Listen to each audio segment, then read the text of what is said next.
হাতে সময়ের খুব অভাব, কিন্তু ভাত খাওয়ার মন না চাইলে ফ্রাইড রাইস বা পোলাও খেতে চাইলে এইভাবে তৈরি করে নিতে পারেন।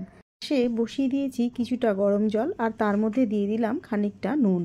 আর আধ ঘন্টা আগে আমি চালটাকে ধুয়ে ভিজিয়ে রেখেছিলাম। এখানে আমি দেরাদুন রাইস নয়, জিরা রাইস ব্যবহার করেছি। এবার জলটা যখন ফুটতে আরম্ভ করবে তখন চালটা দিয়ে দেব। চালটা দেওয়ার পর ভালো করে ফুটিয়ে নিয়ে যেরকম নর্মাল ভাত রান্না করে সেই রকম 100% সেদ্ধ করে নেব ভাতটাকে। এবারে গ্যাসে একটা কড়াই বসিয়ে দিয়েছি, তার মধ্যে দিয়ে দিলাম 1 চামচ মতো ঘি, আর দিয়ে দিচ্ছি তার মধ্যে গোটা জিরে, এলাচ, লবঙ্গ, দারচিনি, একটা তেজপাতা, আর দিয়ে দিচ্ছি কিছুটা মটরশুঁটি, আর দিয়ে দেব কিছুটা নুন।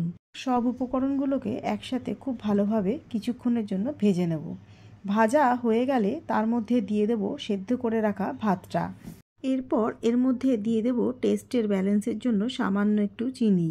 এবারে আবারও সব উপকরণগুলো ভালোভাবে ঘিয়ের সাথে মিশিয়ে নিয়ে খানিকক্ষণ ভেজে নেব।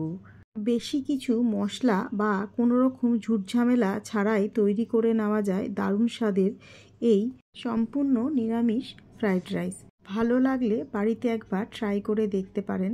হঠাৎ করে বাড়িতে আসা অতিথিকেও এরম চটজলদি ফ্রাইড রাইস করে আমরা খাওয়াতেই পারি। আজ তবে এই পর্যন্তই। সবাই খুব ভালো থাকবেন আর সুস্থ থাকবেন।